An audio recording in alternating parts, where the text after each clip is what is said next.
Railway Men's federation AIRF शताब्दी महोत्सव 24 अप्रैल 1924 से 2024 भारतीय रेल की वैश्विक सफलता का साझेदार।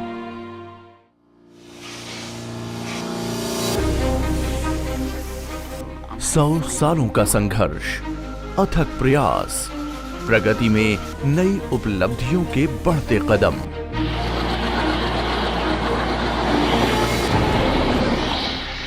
आधारशिला रहा हमारा रेलवे परिवार, जिसको सशक्त बनाने में All India Railway Men's Federation यानी AIRF ने अमूल्य योगदान दिया। भारतीय रेल देश की अर्थव्यवस्था को सुदृढ़ बनाते हुए राष्ट्र निर्माण में तेज रफ्तार से आगे बढ़ रही है। 34 किलोमीटर से 68,000 किलोमीटर की रेल लाइन का सफर 170 साल पुराना है और इस लंबे सफर के पीछे लाखों रेलवे कर्मचारियों की कड़ी मेहनत और संघर्ष की गाथा छुपी हुई है। शुरुआती दौर में रेल कर्मचारियों का शोषण हो रहा था, वेतन में भी काफी विसंगतियां थीं। अगर कोई आवाज उठाता तो उसे नौकरी से निकाल दिया जाता था या उनके खिलाफ पुलिस केस दर्ज कर लिया जाता था। इसके फलस्वरूप लोग रेल प्रशासन से डरते थे। कोई ऐसा प्लेटफॉर्म ही नहीं था जहां वो अपनी आवाज उठा सकें। श्रम कानून जैसा कोई शब्द ही अस्तित्व में नहीं था। देश में स्वतंत्रता का संग्राम भी उफान पर था। AIRF का गठन। AIRF के गठन का उद्देश्य विभिन्न रेल यूनियनों एवं एसोसिएशनों को एक मंच पर लाने के साथ साथ देश की आजादी के आंदोलन में भी अमूल्य योगदान देना था। 24 अप्रैल 1924 को All India Railway Men's Federation की स्थापना हुई और श्री राय साहब चंद्रिका प्रसाद तिवारी जी इसके प्रथम अध्यक्ष एवं श्री मुकुंदलाल सरकार जी इसके प्रथम महामंत्री बने। इसके स्थापना का श्रेय उस वक्त के कर्ता धर्ता NM जोशी, मुकुंदलाल सरकार और राय साहब चंद्रिका प्रसाद को जाता है। Shri NM Joshi ji, Shri VV Giri ji, Shri IB Sen, Shri Jamuna दास मेहता, श्रीमती मनीबेन कारा, श्री जयप्रकाश नारायण जी, श्री S गुरुस्वामी जी, श्री पीटर अल्वारिस जी, श्री प्रिय गुप्ता जी, श्री जॉर्ज फर्नांडिस, श्री उमरावमल पुरोहित जी, श्री JP चौबे जी, कामरेड राखल दास गुप्ता जी जैसे कई दिग्गज अध्यक्ष एवं महामंत्रियों ने ब्रिटिश हुकूमत के साथ कर्मचारियों के काफी मसलों को हल करते रहे। इन नेताओं ने अलग अलग गुटों में बटे मजदूरों को एकजुट करने का प्रयास किया और एक मंच पर आने की अपील की। उन दिनों रेल कर्मचारियों की छटनी एवं गोरे और काले कर्मचारियों में भेदभाव के साथ महंगाई एक बड़ी समस्या थी। AIRF के अथक प्रयासों के फलस्वरूप केंद्रीय व रेल कर्मचारियों के लिए पहले केंद्रीय वेतन आयोग का गठन 10 मई 1946 को हुआ और केंद्रीय कर्मचारियों व रेल कर्मियों को कुछ राहत प्राप्त हुई। 1 जनवरी 1952 से त्रिस्तरीय स्थायी वार्ता तंत्र यानी PNM प्रारंभ हुआ। 3 अप्रैल 1960 को AIRF के नेतृत्व में All India joint council of action यानी JCA का गठन किया गया और 11 जुलाई 1960 को सभी केंद्रीय कर्मचारियों की पहली अनिश्चितकालीन हड़ताल की शुरुआत हुई, जिसमें 5 व्यक्ति मारे गए, 1,60,000 रेलवे कर्मचारी गिरफ्तार हुए, 50,000 रेलवे कर्मचारी निलंबित हुए और ये हड़ताल स्वतंत्र भारत के इतिहास में मील का पत्थर साबित हुई।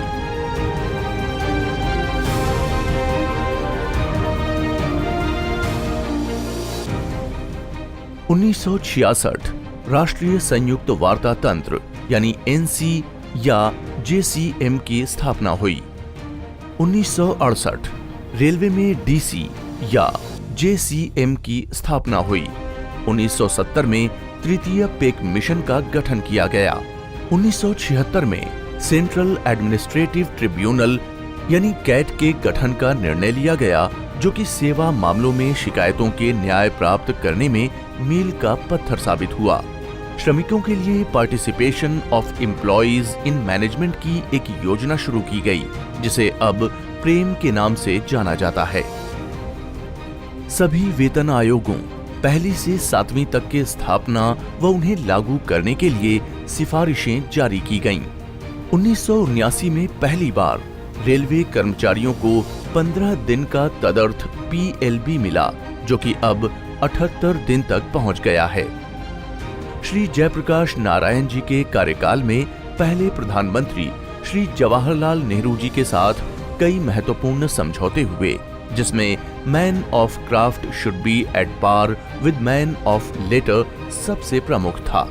1973 में श्री जॉर्ज फर्नांडिस जी ने NCCRS का गठन किया एवं वर्ष 1974 में रेल कर्मचारियों की जबरदस्त अनिश्चितकालीन हड़ताल का नेतृत्व किया।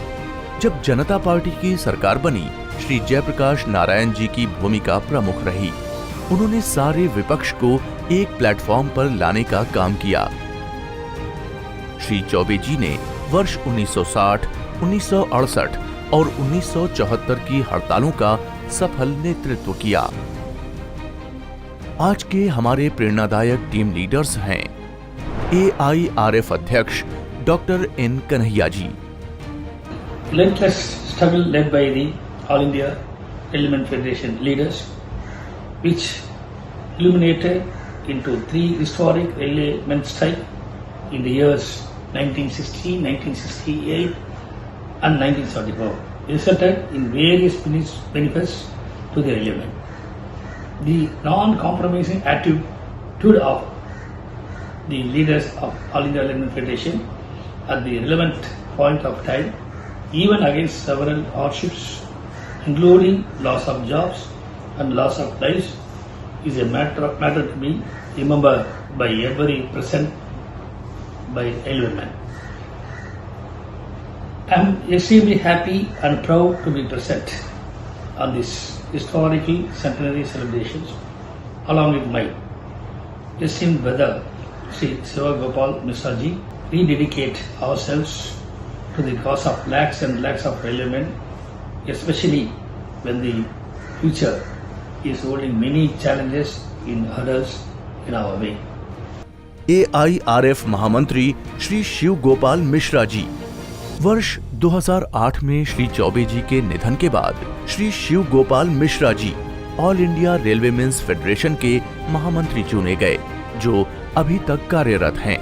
वे निरंतर रेल कर्मचारी ही नहीं, बल्कि शिक्षकों और राज्य कर्मियों को एक मंच पर लाकर कर्मचारियों की ज्वलंत समस्याओं एवं पुरानी पेंशन योजना की बहाली के लिए संघर्ष कर रहे हैं।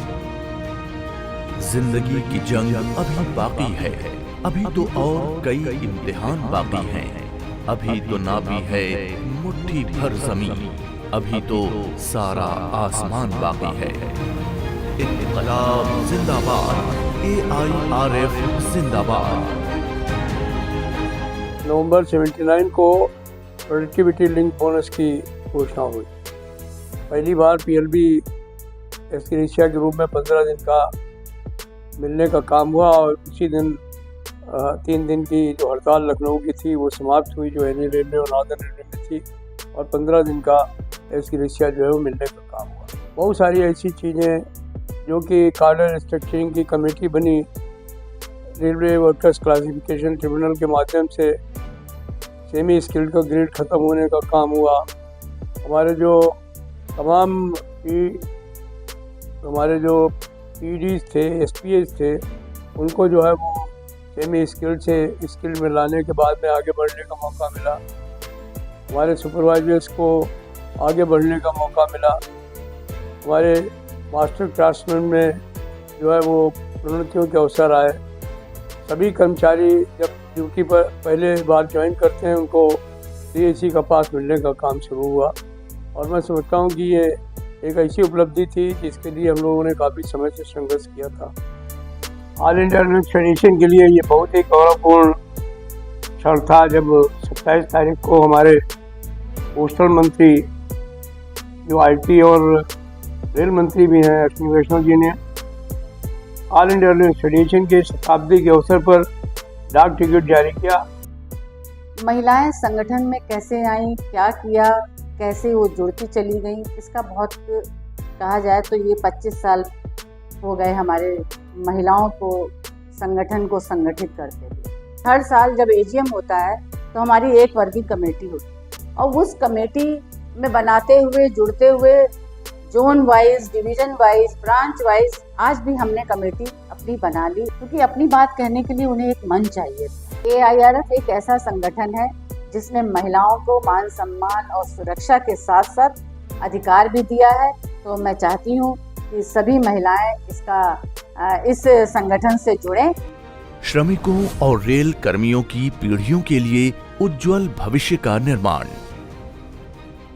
इनका प्रयास है कर्मचारियों को उचित स्वास्थ्य देखभाल मिले, सरकारी और असंगठित क्षेत्रों में रोजगार की संभावनाओं में सुधार हो, साथ ही श्रम कानूनों को सही भावना से लागू किया जाए। सुरक्षा के साथ साथ सामाजिक सुरक्षा के लिए उचित नीति बनाई जाए ताकि इस देश की आम जनता का सामाजिक आर्थिक उत्थान सुनिश्चित किया जा सके और देश को भी विकास के मार्ग पर आगे बढ़ाया जा सके।